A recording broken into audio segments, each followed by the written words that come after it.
वालेकुम। मैं हूं आपका दोस्त, आपका होस्ट मुस्तफा अली रंधावा। और दोस्तों आज एक नई वीडियो के साथ हाजिर हूं आपके लिए। दोस्तों आज आपने थंबनेल से देख ही लिया होगा कि आपको अंदाज़ा हो गया होगा कि आज मैं किस बारे में बात करने लगा हूं। जी हाँ, तो मैं आज बात करने लगा हूं कबूतरों के दाने के बारे में। आप लोग अपने कबूतरों को जो भी दाना डालते हैं और आप ऐसे समझ लें कि जहर डाल रहे हैं। क्या? जी हाँ, ये आप अपने कबूतरों को जहर डाल रहे हैं। दोस्तों मैं आज आपको एक ऐसी वीडियो बनाकर देने वाला हूं जिसके बाद आपके कबूतरों का अनफर्टाइल होने का खतरा, एक्सीडेंटल डेथ जो होती हैं वो ख़त्म हो जाएंगी। उसके बाद कबूतर आपके बहुत अच्छे से ब्रीड करने लगेंगे और आप उनको एक अच्छा और हेल्दी फूड प्रोवाइड कर सकेंगे। दोस्तों आपने वीडियो को स्किप नहीं करना और एंड तक देखना है। और अगर आप मेरे चैनल पर अभी तक नए हैं और आपने सब्सक्राइब नहीं किया तो जल्दी से बेल आइकन को दबा लें और मेरे चैनल को सब्सक्राइब कर लें ताकि आपको हर आने वाली इन्फॉर्मेटिव और जुगाड़ी वीडियो जल्द से जल्द मिल सके। दोस्तों वीडियो को स्टार्ट करते हैं। तो सबसे पहले मैं आपको आज क्या दिखाने वाला हूँ कि देखिए, ये देखें, ये है मेरे पास दाना जो मैं मार्केट से लेकर आया हूँ। मैंने बाल्टी में से निकाल कर गिलास में डाल दिया। सिर्फ वीडियो बनाने के लिए मुझे 3 आइटम चाहिए थे, पानी, दाना और एक इतना सा बाउल। ठीक है दोस्तों, ये मैं बाज़ार से लेकर आया हूँ दाना। ये देखें, ये दाना मैंने यहाँ डाल दिया। ठीक हो गया। ये दाना मैंने जस्ट ये वीडियो बनाने के लिए डाल रहा हूँ, दिखा रहा हूँ आपको। आपने पूरे दाने के ऊपर ये प्रैक्टिकल कर लेना है। ठीक हो गया दोस्तों, ये मैंने दाना यहाँ पर डाल लिया। अब इसके अंदर मैं ये देखें, ये थोड़ा सा पानी ऐड कर रहा हूँ। ये मैंने इसके अंदर पानी ऐड कर दिया। ठीक हो गया दोस्तों। अब देखें, ये इसके अंदर मैंने पानी डाला है, बिल्कुल साफ दाना था और साफ पानी डाला है मैंने इसके अंदर। दोस्तों जब मैंने इसके अंदर डाला तो उसके बाद आपने इस तरह इसके अंदर हाथ मारना है। ठीक है, ये हाथ मारने के बाद ये आपको मेरे कैमरे में भी नजर आ रहा होगा, जरा फोकस भी हो रहा होगा और आपको नजर आ रहा होगा कि मैंने जब इसके अंदर पानी डाला तो बिल्कुल वाइट था। अब पानी का जो रंग है ना वो बिल्कुल ग्रे हो गया है, थोड़ा सा मैला मैला, कुचैला कुचैला हो गया है, गंदा गंदा, डर्टी डर्टी सा हो गया है। तो दोस्तों ये देखें, ये पानी क्यों ऐसा हुआ है। अब ये जो ऊपर जो चीज़ निकली हुई है ना, ये आपको नज़र भी आ रहा होगा। ठीक है, ये तो है नीचे दाना। ये देखें, ये मैं थोड़ा सा इसको और मसल देता हूँ। अब देखें, पानी और ज़्यादा गदला और मैला मैला हो गया। देखें, ओए होए होए होए, ये इसके बारे में मैं बात कर रहा था कि ये आप अपने परिंदों को जहर दे रहे हैं। अब मैं इसको गिराने लगा हूँ थोड़ा सा।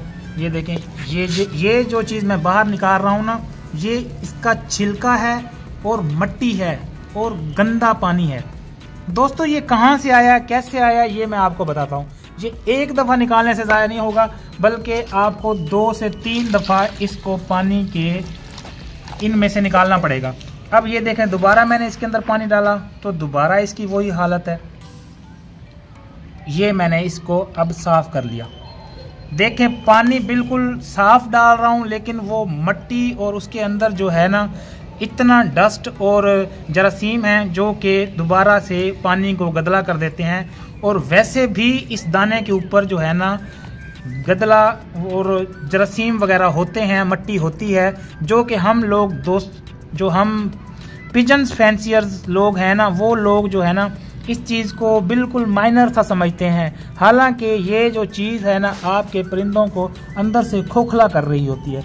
दोस्तों आपने जब भी दाना लाना है तो इस तरह सबसे पहले धो लेना है। धोने के बाद उसमें से इस तरह आपने पानी निचोड़ लेना है और उसको किसी कपड़े के ऊपर या किसी थैले के ऊपर, बोरी के ऊपर, किसी चीज़ के ऊपर भी डालकर जो है ना धूप में सुखा लेना है। एक दिन की थोड़ी सी मुशक्क़त है, लेकिन उसके बाद जो है ना आप अपने दाने को, आगे आ जाओ, आप अपने दाने को जो है ना बेहतरीन करके कबूतरों के लिए बना सकते हैं। दोस्तों हम लोग इसके अंदर देखें क्या क्या चीज़ें हैं। इसके अंदर है दाल, गेहूँ, बाजरा, जवार, मकई और मटरी और मुख्तलिफ आइटम्स मिले हुए हैं। ये सारा मैं अपने पिजन्स को जो है ना मिक्स फीड डालता हूँ।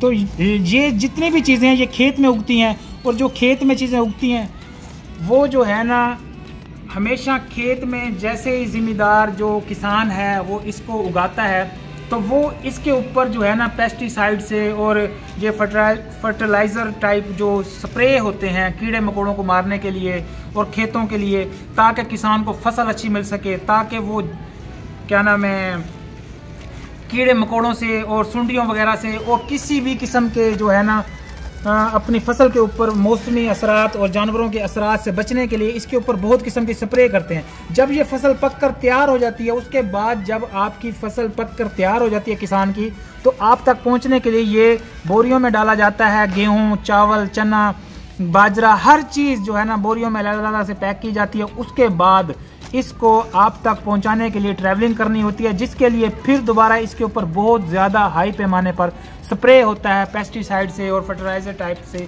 जिसकी वजह से इसके ऊपर बहुत उस स्प्रे के अंदर क्या होता है, जहर होता है। वो जो जहर होता है वो किस लिए होता है, इसको बचाने के लिए, ताकि इसे कीड़े मकोड़े ना खाएं और ये बिल्कुल सेफ एंड साउंड तरीके से अपनी मंजिल मकसूद तक पहुँच सके।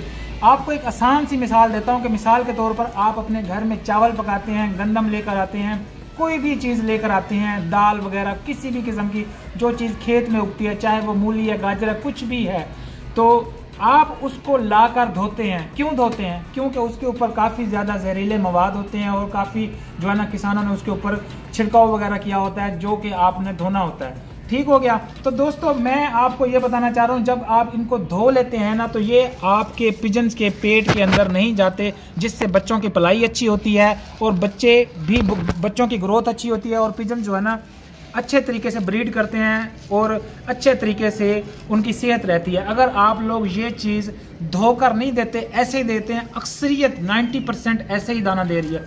उनके पिजन्स भी ठीक हैं, लेकिन उनके पिजन्स के अंदर वो क्वालिटी या वो म्यार नहीं आता जो लोग धोकर अपने पिजन्स को फीड देते हैं। मैं धोकर देता हूँ। मेरे पिजन्स की आपने प्रोग्रेस देखी हुई है, आपको पता है, आप मेरी पिछली वीडियोस के अंदर जाकर देख सकते हैं कि मेरे पिजन्स कैसे रहते हैं। और दोस्तों ये जो फीड है, धोकर देने से बहुत सारी 90% बीमारियों से आपके पिजन्स जो है ना सेफ हो जाते हैं। दोस्तों नेक्स्ट जो वीडियो है ना मैंने बनानी है इम्पोर्टेड फीड के ऊपर। मैं एक तजर्बा कर रहा हूँ, नई फीड लेकर आया हूँ, इम्पोर्टेड, जो इंग्लिश फीड भी बोलते हैं, इम्पोर्टेड फीड भी बोलते हैं, वो मैं लेकर आया हूँ अपने पिजन्स को, उसके ऊपर लगा रहा हूँ, देखता हूँ अगर वो लगते हैं और उसके बाद वो उसका मुझे रिजल्ट अच्छा मिलता है, इनपुट अच्छा मिलता है, तो मैं आपके साथ वो वीडियो भी शेयर करूँगा। क्योंकि आपको पता है आपका दोस्त, आपका भाई जो है ना इस तरह के तजर्बात करता रहता है और तजर्बात करने के बाद वही चीज़ आपके साथ मैं शेयर कर देता हूँ। तो दोस्तों उम्मीद करता हूँ आपको ये वीडियो समझ आ गई होगी कि मैं इस वीडियो में आपको समझाना क्या चाहता था। अगर आप भी अपने पिजन्स की सेहत अच्छी चाहते हैं, आप भी चाहते हैं कि आपके पिजन अच्छा ब्रीड करें और आपके जो पिजन्स के बेबीज़ हैं वो अच्छे और हेल्दी रहें और बेहतरीन रहें, तो आपने इसी तरह अपनी फीड को धोकर डालना है। आपने अपने पिजन्स को धोकर दाना डालना है और इस तरह मट्टी, गंद, मैल, कुचैल और सबसे ज़्यादा जो जहरीली दवाइयाँ होती हैं इसके अंदर, वो इस्तेमाल जो है उनका जो है ना असर कम से कम हो जाएगा और बिल्कुल ना होने के बराबर हो जाएगा। हम लोग जैसा कि घरों के अंदर भी इस्तेमाल करते हैं, जो भी चीज़ लेकर आते हैं तो हम धोकर खाते हैं ना, किस लिए? क्योंकि उसके ऊपर से जहर वगैरह हट जाए, मिट्टी वगैरह ये वो। ये जो जानवर होते हैं ये भी हमारी तरह अल्लाह ताला की बनाई हुई मखलूक है और इसका ख्याल रखना हमारे ऊपर फ़र्ज़ है। और इनको जो है ना हम जिस तरह खुद अपने लिए चाहते हैं ना कि ऐसी अच्छी खुराक होनी चाहिए, इन बेचारों के लिए भी अच्छी खुराक होनी चाहिए और इनको भी बचाना चाहिए सर्दी गर्मी और इनका हर चीज़ का ध्यान रखना चाहिए। उम्मीद करता हूँ दोस्तों आपको मेरी आज की वीडियो अच्छी लगी होगी। अगर अच्छी लगी है तो एक अच्छा सा लाइक कर दें और कोई भी सवाल अगर रह गया है या कोई भी बात आप पिजन्स के मतलब पूछना चाहते हैं या बर्ड्स के मतलब पूछना चाहते हैं तो आप मेरे कमेंट सेक्शन के अंदर जाकर मुझे सवाल कर सकते हैं। इंशाल्लाह आपका भाई आपको ज़रूर रिप्लाई करेगा और जवाब देगा। अगर आप मुझे लगेगा कि ऐसी वीडियो बनानी चाहिए तो मैं आपके किसी कमेंट के ऊपर वीडियो भी बना सकता हूँ। तो दोस्तों उम्मीद करता हूँ आपको ये वीडियो बहुत हेल्पफुल और अच्छी लगी होगी। नेक्स्ट वीडियो तक इजाज़त दीजिए। अल्लाह हाफिज़।